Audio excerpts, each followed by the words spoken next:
Are you planning to travel outside of the United States? We'll explain what documents you need to carry and what details to check on each document.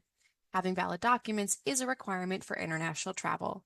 Remember that you must also be maintaining your F-1 or J-1 status.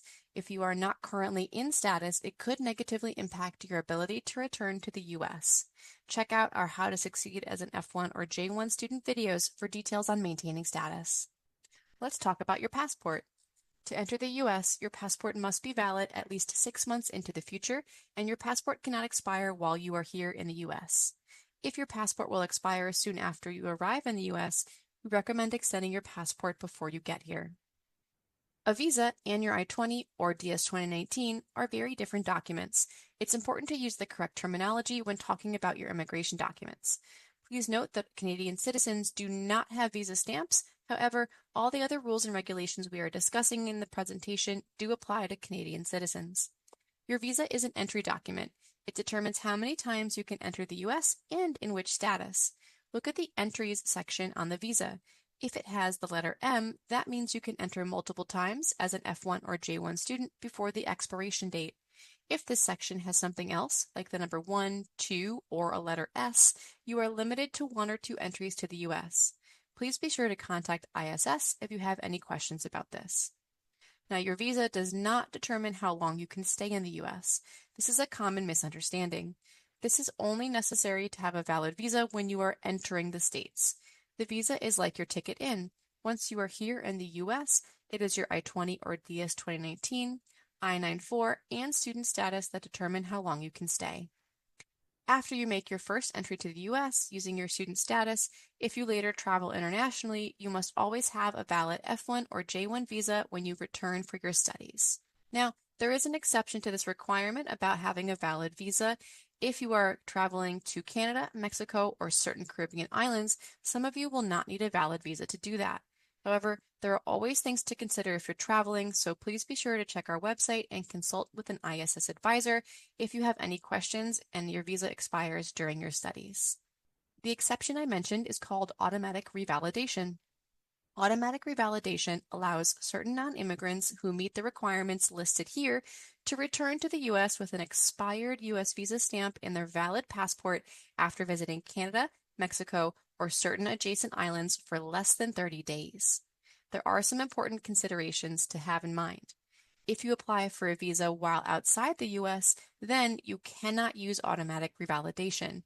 This means that non-immigrants cannot apply to renew their visa in one of these countries and use automatic revalidation program to return to the U.S. while their visa renewal is pending or if it has been denied.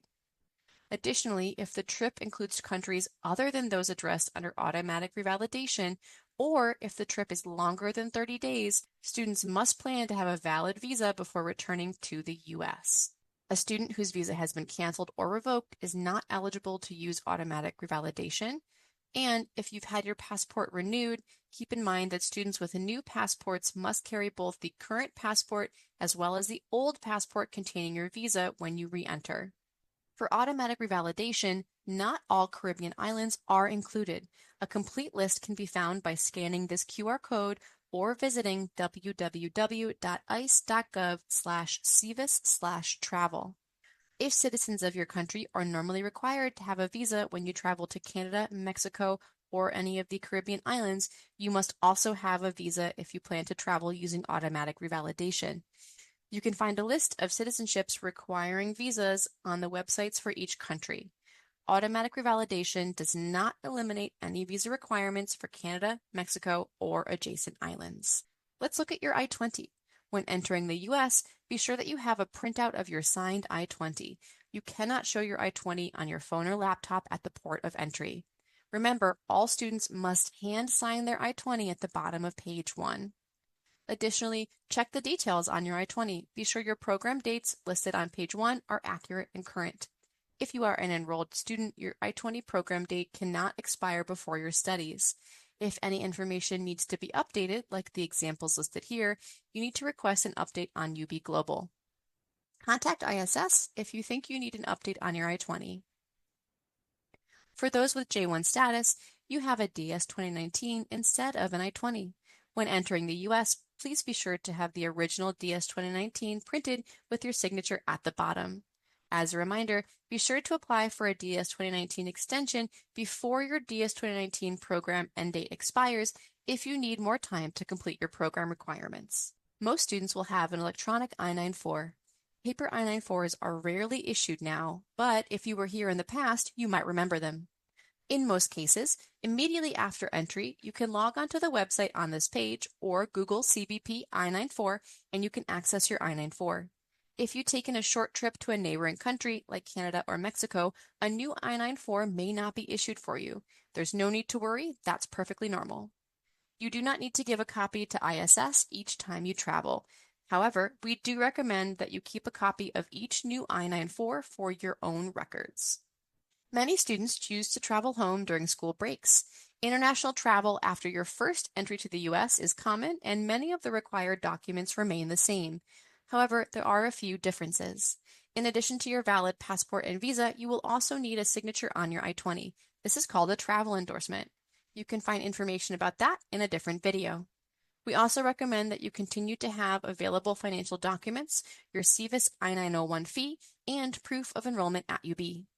If you plan to travel within the U.S., we do recommend that you carry your original immigration documents. However, a valid travel endorsement is not required for travel within the U.S.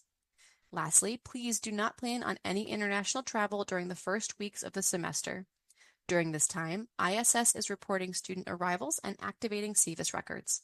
If you depart the U.S. and your SEVIS registration process is not yet complete, you may have trouble re-entering the U.S. For those of you on OPT, international travel during OPT is common and many of the documents remain the same.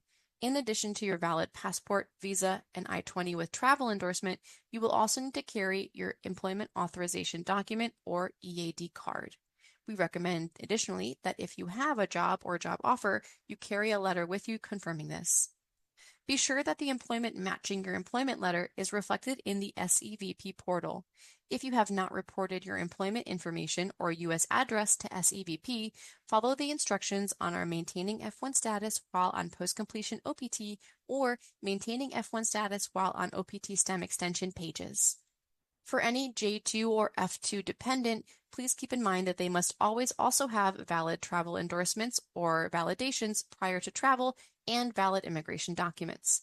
If your dependent is traveling alone, we also recommend that they carry copies of your F-1 or J-1 documents in addition to having their original immigration documents. If you are nearing the end of your program and you do not plan on applying for OPT or academic training, keep in mind that if you depart the U.S. during your grace period, you cannot re-enter using your student status. Thank you for watching, and if you have any questions, please contact ISS.